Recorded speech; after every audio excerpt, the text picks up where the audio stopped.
On behalf of the Louisiana Center for the Book in the State Library of Louisiana, thank you for joining us for this virtual 2021 Louisiana Book Festival presentation. This program is Finding Yourself, Young Adult Coming of Age Stories with Frank Morelli, Lindsay Sproul, Margot Wood, and Michelle Cavalier. Hi, I'm Michelle Cavalier. I'm one of the owners of Cavalier House Books in Denham Springs. We are your local indie bookseller, and I'm thrilled to be working with the Louisiana Book Festival. Thank you for joining us for our discussion on Finding Yourself, Young Adult Coming of Age Stories. I'm honored to be here with three great YA authors. I'm going to start with Frank. Frank Morelli is the author of the young adult novels On the Way to Birdland and No Sad Songs, which is a YALSA Quick Picks for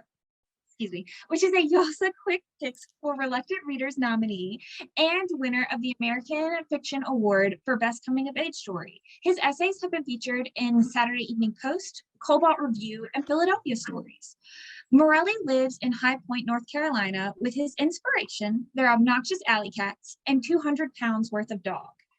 And Frank, I just have to ask, is that like one really big dog or 20 small dogs? Because that's really the only thing I can see as the It's actually two dogs that were about 100 pounds apiece. Now they're a little bit older, so they might be a little bit off. Maybe like 190 at this point. It's a lot of food. No, I'm still imagining you just surrounded by all those little dogs. That would actually be my dream, to be honest with you. Awesome. And Lindsay Sproul is also with us. Lindsay is an American writer, editor, and educator. She is the current editor-in-chief of the New Orleans Review and an assistant professor of creative writing at Loyola University, New Orleans. Her debut young adult novel, We Were Promised Spotlights, was published last year. We love a local author. Thanks for joining us, Lindsay. We also have Margot Wood with us. Margot is the founder of Epic Reads and has worked in marketing for more than a decade at publishing houses, both big and small. She's a graduate of Emerson College and once appeared as an extra in the Love, Simon movie. Her debut novel, Fresh, was just released. Born and raised in Cincinnati, she now lives in Portland, Oregon, and you can find her on margotwood.com. So Margot, I have to ask you, in the Love, Simon movie, were you an extra in the Ferris wheel scene? Because I don't know if my heart could take that. No, I was an extra in the high school outdoor cafeteria scene when they're talking about the first party that they go to. So I played the world's oldest high school student. It was a very long day spending it with a lot of really, really young teenage extras and me. So. Awesome, though, because I'm definitely going to want to talk about the YA voice. So I feel like that kind of experience is really going to be helpful there. So now that we know who you all are, I would love to hear a bit about your books. Let's start with you, Frank. Can you tell us about On the Way to Birdland? Sure. Like you said, my book is On the Way to Birdland. It is the story of a 16-year-old boy. His family's kind of falling apart when the book begins. And his best friend in life, his brother, has kind of estranged himself from the family. And Cordy, all he wants to do is bring his family back together because he finds out also that his father is terminal. And he draws inspiration from his hometown hero, which happens to be the same hometown where I live in High Point, North Carolina. I moved here about 15 years ago and found out that it's the same hometown as John Coltrane, the jazz musician. And I learned a lot about him. And then my character draws a lot of inspiration from him and his life. So Cordy goes out. It's basically a road trip novel. It's kind of a little bit of a retelling of the Odyssey, and he goes up and down the East Coast searching for his brother. His dream is to find his brother, bring him to Birdland Jazz Club, which is a famous jazz club in New York City, and remind him of the musician that he used to be, hopefully encouraging him to come back home. But there's all kinds of twists and turns, and one of the major things is that he starts to hear some voices and have some strange dreams, and it takes the reader on a whole different course that you're going to have to read in order to find out about it. Awesome. That's phenomenal. So one of the things that really hit me when I was looking into your book was actually a blurb by another YA author that I love. So Angela Sermelis said, "Listening to and believing in our fears keeps us away from a life we wish for. On the Way to Birdland shows us what's possible when we listen to something else." And I thought that was really powerful, and it got me thinking, and I want to know, what is your something else? What is it that inspires you to move past your fears? Well, I would definitely say that Angela nailed that blurb when he read the book, and it was definitely one of the inspirations, was trying to figure out how to move past the traumas in life. I've had a number of different traumas that I won't go into specifics, but just trying to figure out how you can get by them, how you can figure out how to not be haunted by some of the things that you've seen in the past. And that's one of the journeys that Cordy Wheaton, my protagonist, takes in the book. He starts to find out that he thinks that his hometown was the thing that's been holding him back all the time. But really, when he goes on a journey and leaves his hometown, he finds out that it's a lot of other things that happened that he may not have necessarily remembered, and they start to flash back to him. So he finds a lot of people on the road that wind up helping him at just the right time. And it seems to be a little bit kind of like how my life has gone. Anytime I needed somebody to just step into my life to kind of save me from something, it's always happened. And I thought that I wanted to bring that to the character that I created for On the Way to Birdland. Awesome. So just like give them that inspiration that like then is fed to your readers as well. That's really cool. That's really cool. Lindsay, can you tell us a bit about We Were Promised Spotlight? Absolutely. Here it is. So it takes place in a small fictional town in the South Shore, Massachusetts in 1999 to 2000. It follows Taylor, opens with her like puking in the bathroom right after she's been voted a homecoming queen. And it goes through her senior year. She's closeted. She has a lot of expectations put upon her because of how she looks and who she's perceived to be. She's in love with her best friend, but she's also secretly kind of jealous of this one other lesbian who's out in her hometown, which is really taboo at the time.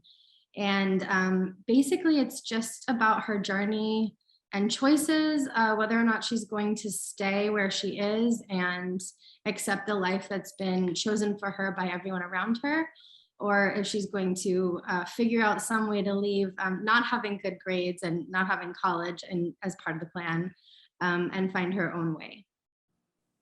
Awesome. So your book has been called a painfully honest commentary on what it's like to be harnessed to a destiny you never wanted. And that phrase slammed into me when I read it. Being a young person is so much about becoming, either becoming what is expected of you or who you feel you are in your core. Why was Taylor's Becoming the story that you needed to write? I think a lot of the films and books that were available for me when I was in high school, which was similar time period, were really sanitized, first of all, and second of all, really flattened the mean girl character. And I wanted to give dimension to that character, and I think that there's always something behind it. Taylor she's mean. I mean, she does terrible things, and it was difficult to write sometimes in the moment without this adult perspective looking down, judging anything. It was all in the moment. So I had some like painful moments writing this character, but ultimately I think that I needed her to be able to express the fact that a beautiful teenage girl, people often perceive that they have a lot of power. Like this would include her classmates who are both male and female, as well as her mom, and other adults in her life, when in fact, she really is just a teenage girl. She doesn't really have the power that's perceived that she has. So yeah, I also thought that it would be interesting if that character were queer, and what would that mean for her, and how could she come to terms with it, and how would it be different for Taylor than it would be for someone who is like sort of the typical queer outcast character that I had seen a lot at the time. So I kind of wrote the book that I wish was there when I was a teenager. That's awesome. That's a lot that you're holding space for. That's really inspiring. Yeah. It's very multifaceted, That's awesome. So Margot, I'd love to hear more about Fresh. Can you tell us about your novel? Here it is. It just went on sale like 2 months ago, so that's very exciting. Fresh is basically your freshman year of college. I wanted to like really capture that particular year in your life, because it's the first time you're away from home, and it's the first time that you get to like make your own decisions, and also, you know, figure out who you want to be. Like whoever you were in high school, like it doesn't matter, because like now you're gone, you were out of there, you can be whoever you want to be now. Nobody knows you anymore, especially if you go to a school where none of your high school classmates go to. And so I wanted to capture like that sort of the essence of that wild crash first year. And it follows the journey of Elliot McHugh from day one of arriving on campus at Emerson College, which is where I went to college. And she is like the confident queer girl who thinks that she's like, she doesn't know what she wants to do with the rest of her life, but she's very confident that she'll figure it out. And so I had a lot of fun writing from her perspective. It's a very close first person. The writing style is a little bit polarizing, according to the reviews that I've read. It breaks the fourth wall a lot. And so Elliot addresses the reader, because I really wanted readers to go on the journey with Elliot and feel like they were right there with her, not just reading about her. And since Elliot has ADHD, the writing style is very sort of reflective of how her brain works. So there are 90 footnotes, and you're kind of constantly having to jump around the page and you know, read through Elliot's her crazy thought process. And so it's a lot of fun. It is, though, that when I was reading it this morning, the tone of it just thrilled me, because she jumps off the page. Like literally, it's like she leaps onto you as a reader. And like, it's just so fun. It's so compelling. And I love the way that serves the story. Like the stylistic choices really serve your narrative there. That's really awesome. Thank you. Yeah, she's a lot. She's a lot. And the book is sort of designed to be like that. Like the pages themselves, like there's a lot, you know, there's designed, like there's lights on the page, and there's solo cups, and there's lots of different fonts, and there's no jacket. So the whole thing is like engineered to be over the top, just like Elliot. Well, you're killing me, because I bought the ebook and now I'm going to have to get a physical copy in. So yes, you do. Double those royalties, ma'am. That's what you're doing. And flip to page 69 and look down at the number. There's like a little surprise. Excellent. I'm so excited. Can't wait for it. Well, so because we're kind of having that conversation about style, I would like to hear all of you honestly speak about the YA voice, and what kind of work you needed to do to make sure that you were in the voice of kids that are going to be reading your book today. So Margot, if you want to go ahead and speak first, especially, you know, talking about your recent experience of hanging out with a bunch of teenagers while you're filming a movie a couple years ago. So I have the fortunate experience in my career where I was working at HarperCollins, and I started the YA community Epic Reads. And so I ran that for 5 years. And that job basically required me to be interacting with young adult readers day in and day out, like in person and online. So I spent a lot, like the majority of 5 years of my life, talking to teenagers. And there was something to their cadence, the way that they talk to each other is what I was really picking up on, like the way that they like converse with each other. Because it's different when it's like a POV, a first person POV, like you're in somebody's head. You don't necessarily want to write it exactly how it is in their head, although I did sort of with Elliot. But there's a lot of dialogue in this book. So for me, it was kind of trying to like follow the patterns of how like friend groups talk to each other, particularly at a younger age, because it's a lot faster than I think adults talk. They're going like a mile a minute. But also I think this is probably like a lot of authors are just going to say that it, like, you know, don't dumb it down for teens. I did have to do a little bit of research when setting it at Emerson, because between the time that I was there and current Emerson, there's been a lot of renovations and new majors have been like incorporated into the curriculum and all this stuff. So I did talk to a lot of current freshmen at Emerson to make sure that the spirit of the school was still the same from when I was there. And luckily it was. So that was phew. That's awesome. And Lindsay, you as a professor, right? You're dealing with young people on a daily basis as well, right? Yeah, it's like the most amazing thing in the entire world. I spend a lot more time with students than my colleagues. I see my colleagues at meetings and I spend hours with my students. I do lots and lots of independent projects with them their senior year, and I run the New Orleans Review with undergraduate students. There are editors, but the students are really doing the work. And so sometimes I feel like I talk like a 21-year-old or 20-year-old. I could catch myself. It's not too difficult for me to get in to that headspace because it's kind of my life. But I do think that one thing that I really wanted to do was to not sanitize the teenage experience in my book. There's like some really gross things in my book. And there were more gross things that were cut that my editor thought were too gross that I kind of fought with her with. But even today, my students and I were talking about how gross girls' bathrooms are and how that's the Yes. I'm so glad you did that in your book. Yes. And we were having that conversation today in class because of I also get to read their writing all the time, which is amazing.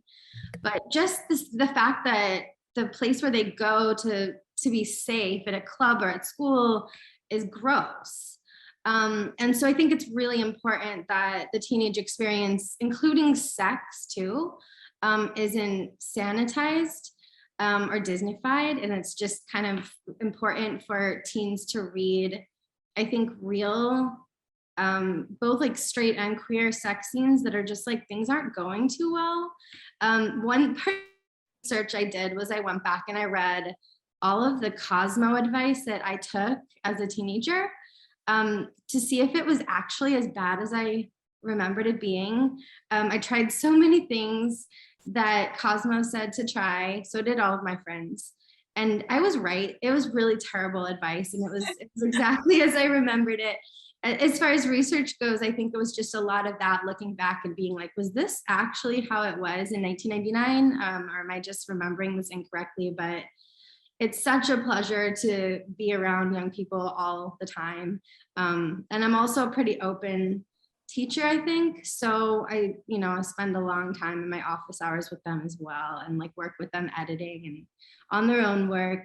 And I just think it's such a great help. I'm so grateful to them. And I don't think they know how much me. So That's really lovely. And it's so interesting. I think like one thing that I'm getting from you is that your lens is just incredibly broad. Like even with your character, you're just like, I want to see all facets of this person. And then with the way that you're writing, you're like, no, I want to see the dirty bits and the uncomfortable bits. Like it's just a broad lens. And I love that. That's awesome. So Frank, what about you? How did you find that YA voice? Well, I've been cheating for the last 19 years as well as a teacher. I'm actually still in my classroom from today. If you haven't been able to figure that out, I just like Lindsay said, I spend more time with kids than I do probably with my colleagues, and I'm pretty much immersed in it every day. I teach 8th grade now, and I write mostly for middle grade, and then that zone of like the young adult that's probably like 9th, 10th grade. And those students are constantly around me, and I love it. It really, just like Lindsay said, it really is. It's like a gift that just keeps on giving to you. It's the biggest like teacher cliche in the world that you learn more from them than they learn from you. But I really think it's true. And one of the things that I learn from them on a daily basis is just, like Margot said, the cadence of the voice, listening to what people say, listening to how students talk about themselves and how they talk about other people, how they notice the world. I think like Lindsay just said too, like dumbing it down, or kind of sanitizing, or not having a high expectation for what students and kids of that age understand, and what they're willing to talk about is a big mistake, I think, in writing. I have lots of conversations with my kids about real world things. We have debates in my class about current events, things that are happening right now, and we really get into stuff. And one of the things that I find interesting about learning the YA voice, though, is just how quickly vernacular changes.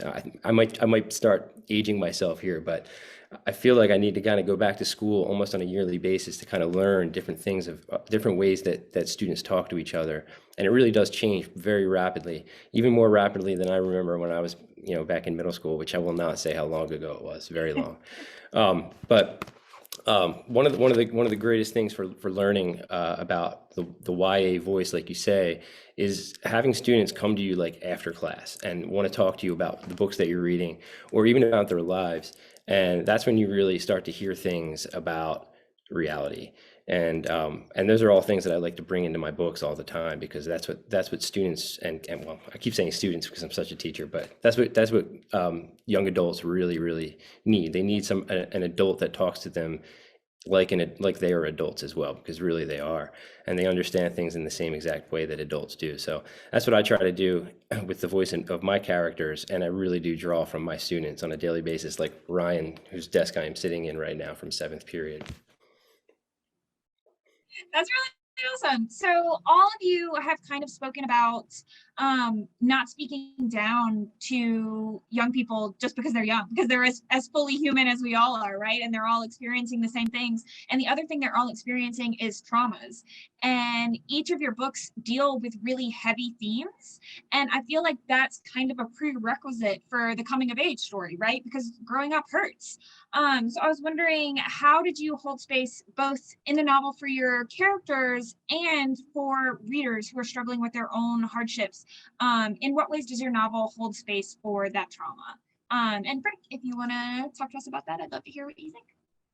Well, I'm not really 100% sure what you mean by hold space for them, but I will say that having conversations with people who have had trauma in their lives, there's a lot of commonalities in terms of like experience and especially after effect. And I've had a number of traumas in my life, one of which was literally being in New York City on September 11th, 2001, and watching towers fall in front of me, never being able to unsee that, have pretty horrific dreams about it for a long time.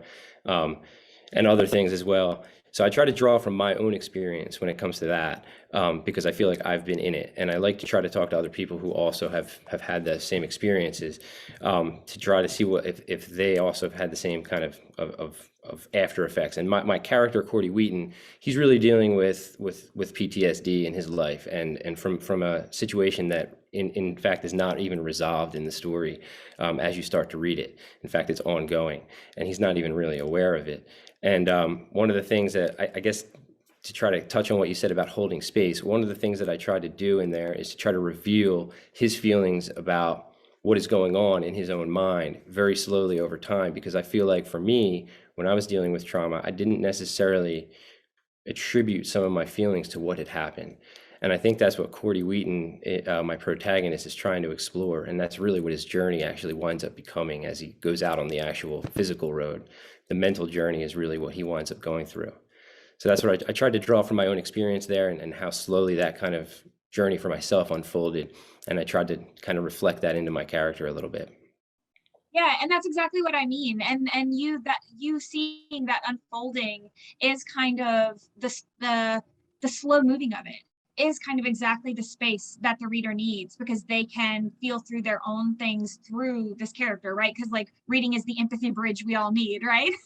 And so that's what you're doing there. That's wonderful. So Lindsay, you mentioned that your book was a book that you wish you had when you were younger. So how does that kind of the hardship and the trauma that you have experienced in your own life and that your characters experience, how do you feel like that is holding space for your teen readers? It's interesting. I feel like my first book is really light compared to what I'm writing right now. I mean, I have complex PTSD, and that's what I'm working on a book about now. But when I look back on the first book, it really is kind of heavy in certain places.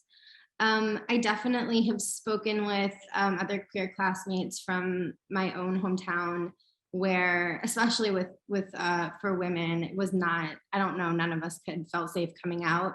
And I just wanted a character to be able to do that. But I didn't think it would be possible for her to be a hero in this story. I mean, she is a hero for herself in some ways, but she's not like a typical hero. I think she needed to make a lot of mistakes and like big mistakes. And the kinds of mistakes that I think cishet straight characters make with more forgiveness. I think a lot of young adult books expect queer, not even just young adult books, but just like films and other things too. We see these like sparkling young feminist, narrators. I just didn't want to do that. I really wanted her to have like a messy time. And while I didn't actually come out until after college, partially because I didn't feel like I fit into like the lesbian scene in my college, which everyone looked like Alison Bechdel, and I didn't. I felt like that was a prerequisite.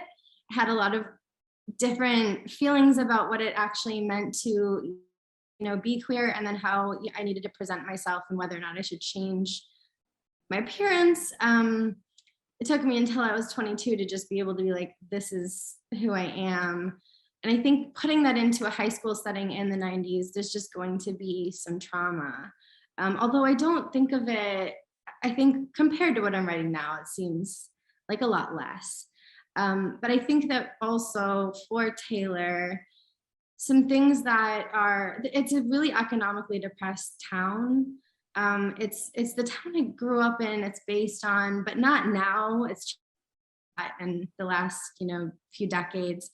But there wasn't access to the kind of language and the kind of literature and films for queer kids that there is now, or even just like websites or anything like that. And it can really put you in a vacuum. I mean, I just remember going to the library looking for lesbian fiction and finding a book called The Well of Loneliness, and then just thinking like, I'm so screwed, like just the title of that book. So yeah, I think just the kind of trauma of being isolated in a small town and having no idea what else there is something I tried to convey. I don't know if that makes sense or answers the question, but no, it absolutely does. And I love the idea of, still, I'm so fascinated by you just wanting to get the fullness of Taylor as a person. And so often, like you said, marginalized characters have to be perfect, right? Because they're already fighting against their marginalization. And so to allow a character to just be human, that allows your readers to be human in all of the like glorious, messy ways that is, right? So that's really great. And Margaret, what about you? What about the way that your book approaches hardship and growing up? And what do you think how does that influence your readers, or, in the phrase that I've been using, hold space for your readers through that kind of painful, messy growing up part of life? Well, Fresh is a comedy, like through and through. It is like my intention was to land multiple laughs if I could on every single page. Because I grew up loving, like movies like Superbad and stuff like that, and, Wedding Crashers and all of that, and Mel Brooks. And I just, it was always guys having the laughs, especially when it comes like American Pie, like all these guys are trying to lose their virginity and all this stuff, having sex. And where were the movies and stories about girls wanting to do those things, especially in a comedic setting? So the goal of Fresh is, first and foremost, it's a comedy, but there is a particular moment with a sexual assault that takes place off campus, or an attempted sexual assault, I should say. And I was really, really worried about including that scene in the story because I did not want it to derail the forward momentum and the comedic elements of this story. And it was really difficult for me to figure out a way to include it, because I do think it was important to include, but also have it feel like it didn't become like the story wasn't about that. I did not want it to overtake this story.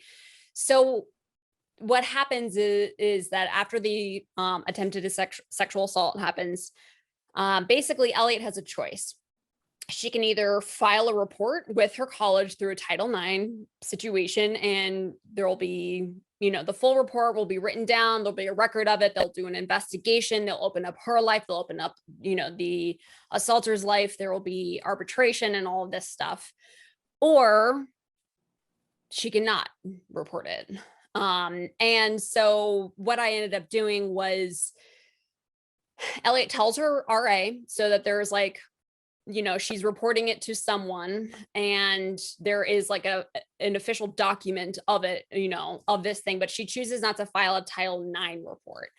And what she does instead is explains her decision, why she's choosing not to sort of, I guess, prosecute her assaulter. Is she explains all of this in a footnote. It isn't even part of the main text. It's all just in one footnote where she explains her reasoning why, because she wants this to be, you have a choice when you go through these things, and when it happened to me when I was in college, I also chose not to report it because I didn't want my life opened up. I didn't want that moment, that one moment, to define the rest of my time at college. I didn't want to become that girl. So I chose not to report it. And like me, Elliot chooses to make that moment a footnote, literally a footnote in her life. It does impact her in other ways that she's not fully aware of. And, by the end of the book, she acknowledges that she needs to go to therapy and work through that trauma because she didn't fully process it, obviously, right in the moment, because nobody ever can process it right in the moment. And especially if that's, when you're that young and nothing like that has ever happened to you before, it's sort of hard to even understand what it was in that moment. So she does acknowledge it towards the end of the book, but by making it a footnote, it allowed me to move on and have Elliot move on past this and not let that moment define her. And I know that it was a controversial decision. She even acknowledges that in the footnote. She's like, I know this is not going to sit right with a lot of you.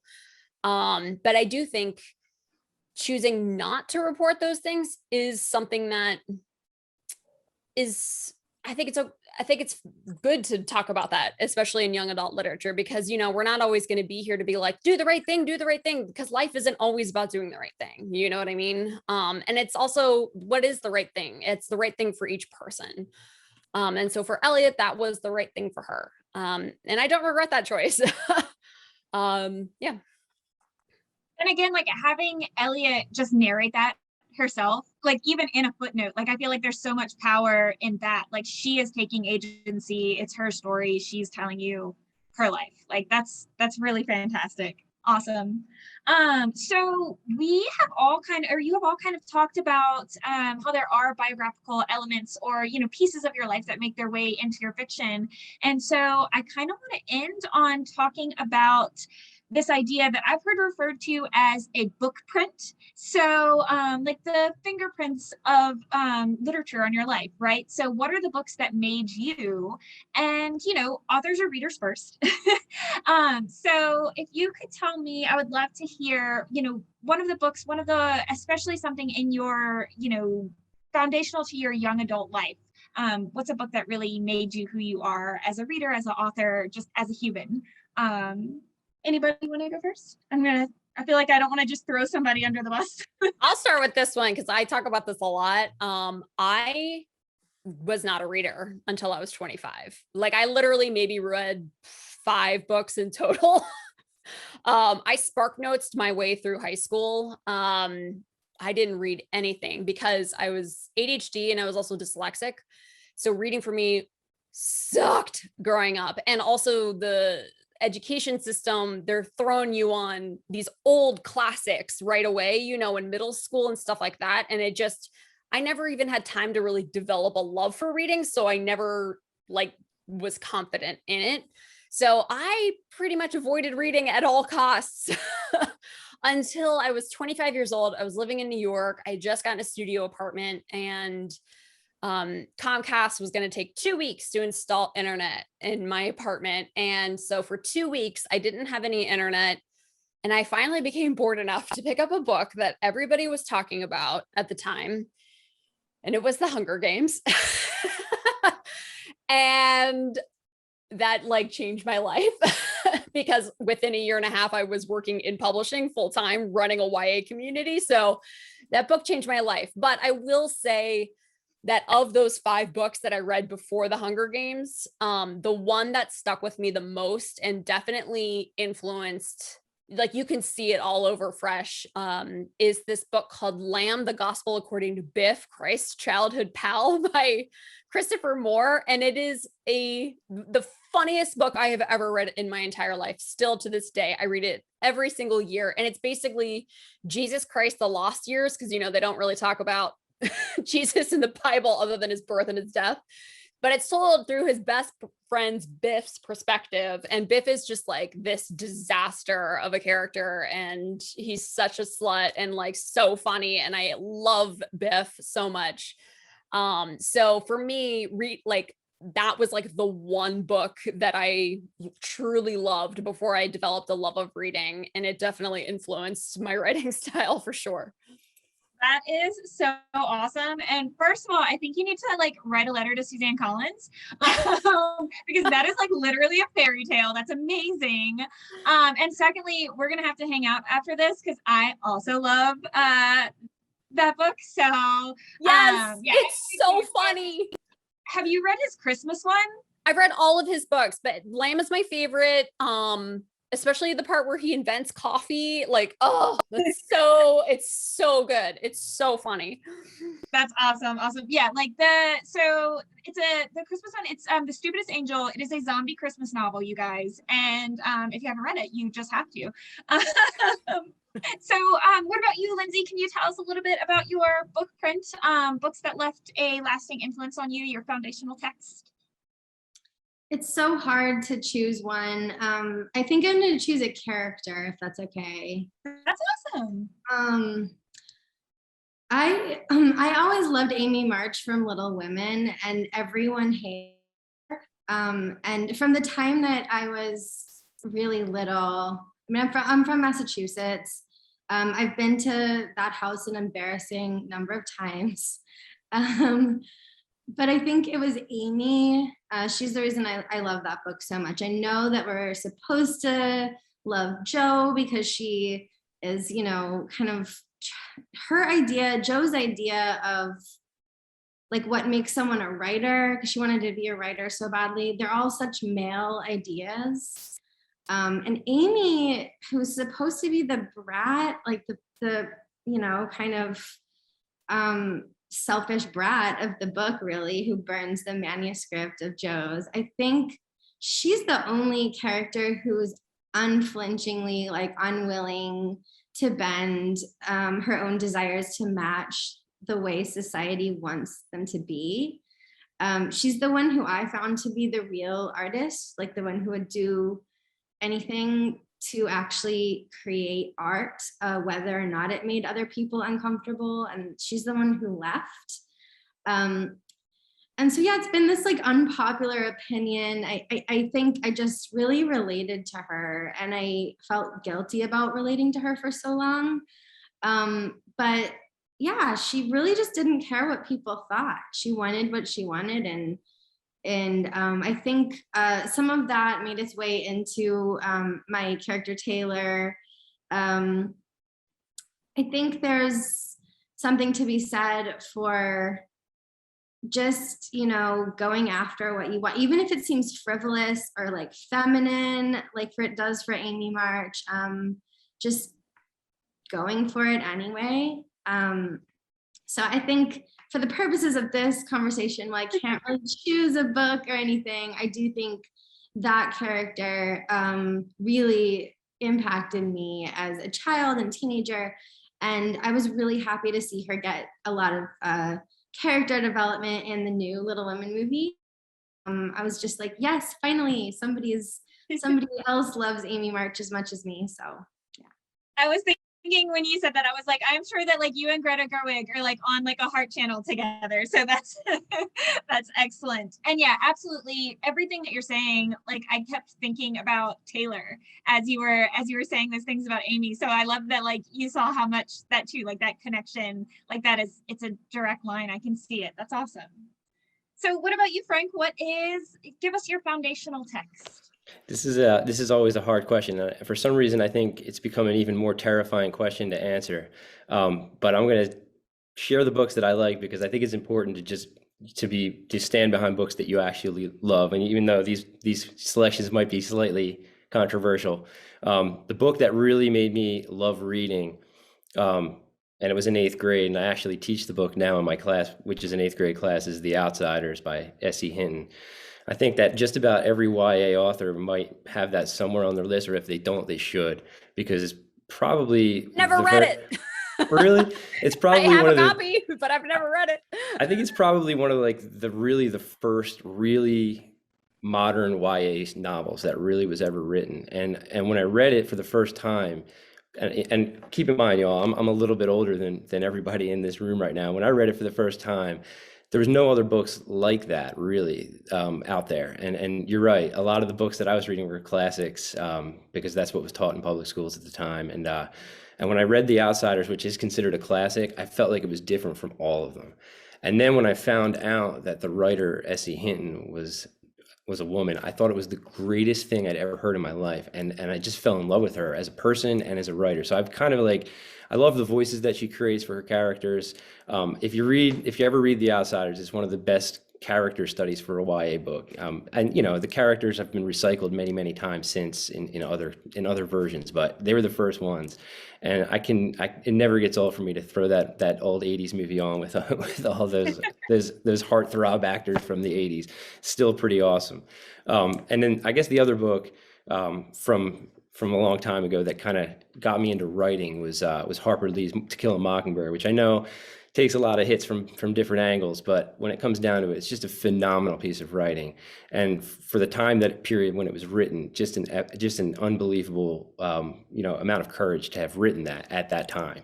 People might view it differently now, but I'm not against being able to go back and study things from before.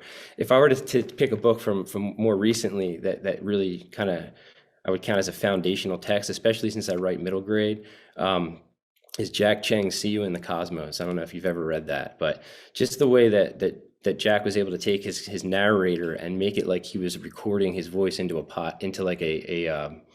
recorder as the entire device of his narration, and how to make it seem like authentically like that. I thought that was one of the greatest techniques that I've seen, and I've been trying to create some kind of a voice that plays with some kind of technological angle like that, but to actually be able to do it well is really difficult. And Jack was able to do that and See You in the Cosmos. So I always kind of look back to that book and study it especially when I write middle grade books, but even young adult, because I think there's a lot of technique in there that I think as a writer you can learn from.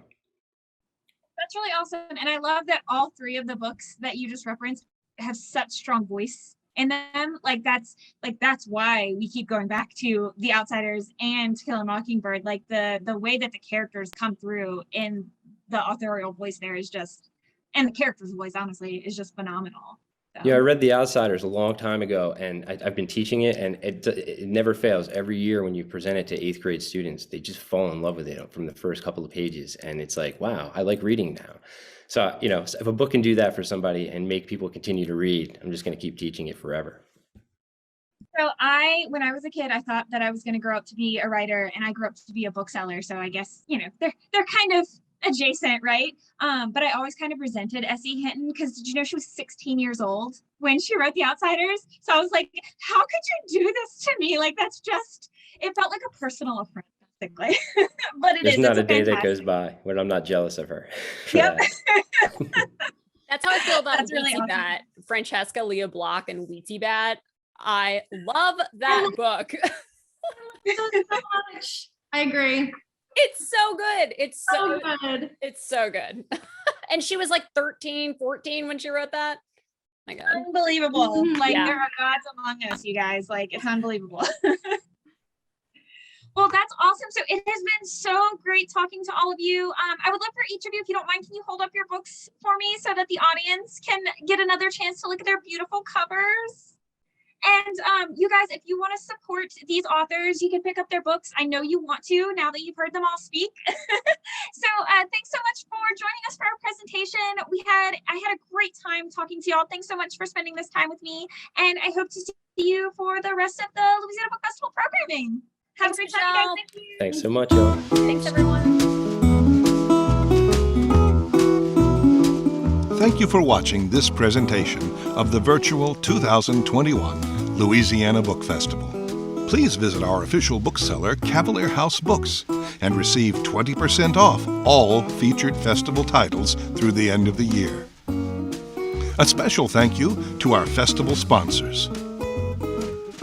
The Louisiana Book Festival will return on October 29th, 2022.